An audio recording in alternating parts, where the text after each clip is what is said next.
In the previous section, we explored how your brain can work against you when it comes to security decisions. We looked at how routine breeds vulnerability and how the feeling of safety often has little to do with actual safety. Now we're going to look at the other side of that equation, the attacker. A sophisticated cyber attack doesn't start with a hacker in a dark room typing furiously at a keyboard, even though that's the stereotype. It starts with research, lots of research. Before an attacker ever sends you a phishing email or makes a phone call pretending to be IT support, they've often spent hours, sometimes days or more, learning everything they can about you and your organization. This lesson is about understanding that research process, because when you understand what attackers are looking for and where they find it, you can start to see your own digital footprint through their eyes. Frank Abagnale, the former con artist whose story became the film Catch Me If You Can, has spent over 4 decades working with the FBI on fraud prevention. He said it always comes down to the human element. There's no technology, there never will be any technology, including AI, that can defeat social engineering. One of the world's foremost authorities on deception, someone who has worked on every major data breach for over 40 years, is telling us that the solution isn't a better firewall or a more sophisticated AI, because the vulnerability is human, which means the research that enables attacks is focused on understanding humans, their roles, their relationships, their habits, and their pressure points. In the security world, there's a term for this type of research, your digital shadow. It's called OSINT,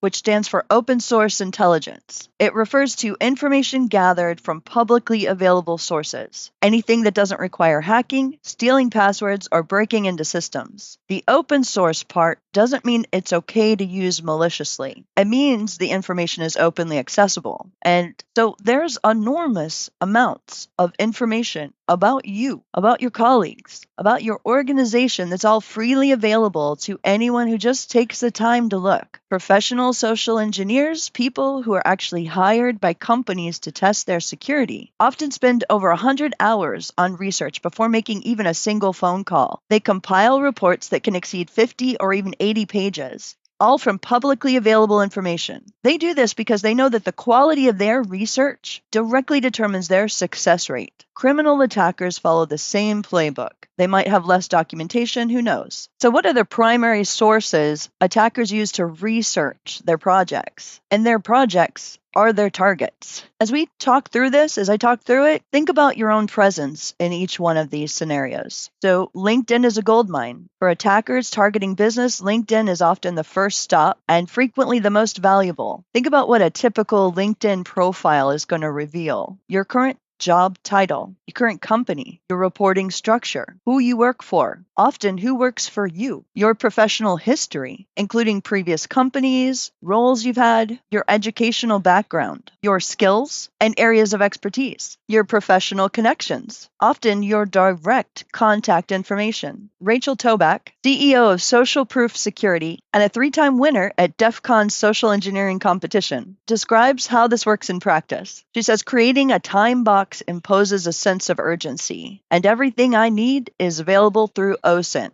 I can discover the target's business superior through LinkedIn. In other words, within minutes, an attacker can know your boss's name, your team structure, and which projects you might be working on.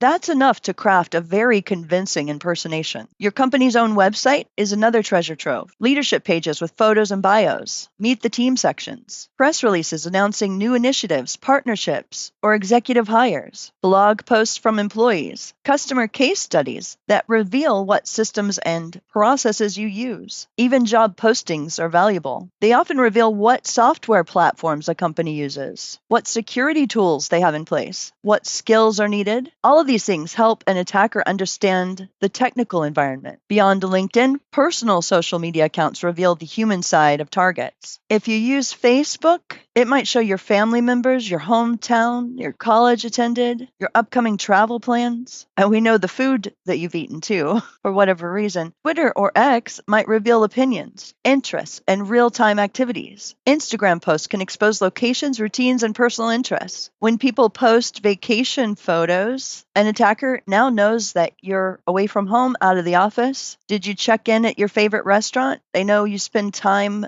in these various places and what kind of things you like. What about that proud post about your child's soccer team? Now they have leverage for a coach needs payment information scam. There's an entire industry built around collecting and selling information. Sites like Spokeo, Been Verified, and hundreds of others aggregate data from public records, social media, purchase histories, and a lot more. And for a few dollars, someone can access these, sometimes even for free. Things like home addresses, current and previous, phone numbers, email addresses, family members, associates, property records, sometimes even IP addresses and online usernames. Ransomware groups actively use these data broker sites to gather intelligence on their targets. That's not sophisticated hacking. It's just shopping for information that's for sale. Local news coverage of business events, promotions, community involvement.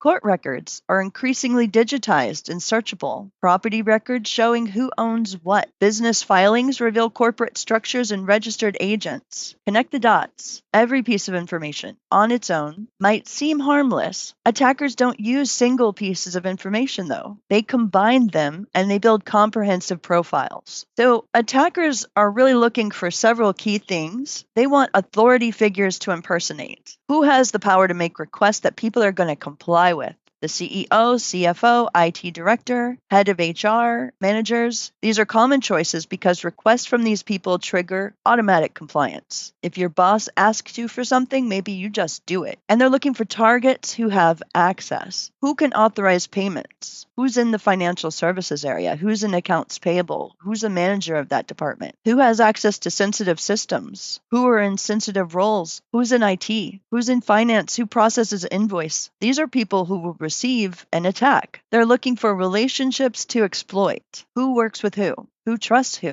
If the attacker knows Sarah in accounting reports to Michael in finance and Michael always CCs his assistant Janet on urgent requests, they can craft a message that looks exactly like legitimate internal communication. What if they see that you're communicating regularly on Facebook with someone you work with? They can find out their role and your role, connect the dots, figure out how to leverage that. What about current events to leverage? They look for these. Is there a merger happening? A new product launch? Leadership changes? These provide perfect pretexts for unusual requests. Due to the reorganization, we're updating payment procedures. We need you to update your information. Personal details that build trust is another thing that attackers are definitely looking for. That can be any number of details that if someone says it, it strikes that familiar note in your mind. Mentioning that someone attended the same conference as an example, shares an alma mater, knows mutual connections, that can create instant credibility. And these details make impersonation far more convincing. Let's think about a scenario there where an attacker might use this information. An attacker decides to target a mid-sized manufacturing company. They start with LinkedIn, where they identify the CFO, the controller, and 2 people in accounts payable. From the company website, they learn about a recent acquisition. From news articles, they find the name of the acquired company and when the deal was closed. On the CFO's personal Facebook page, which is not fully locked down, they see a post about attending a trade show in Chicago next week. On Twitter, they find that the controller just complained about integration headaches with the new acquisition. Now the attacker crafts their approach. An email to accounts payable that appears to come from the CFO. It references the acquisition by name. It mentions the ongoing payment system integration. It asks for a wire transfer to a vendor from the acquired company, a vendor whose name the attacker found in a press release. And it notes that the CFO is at a conference and is available only by email. Every single element of this attack came from public sources. No hacking required. No technical skill, just research and a well-crafted story that aligns perfectly with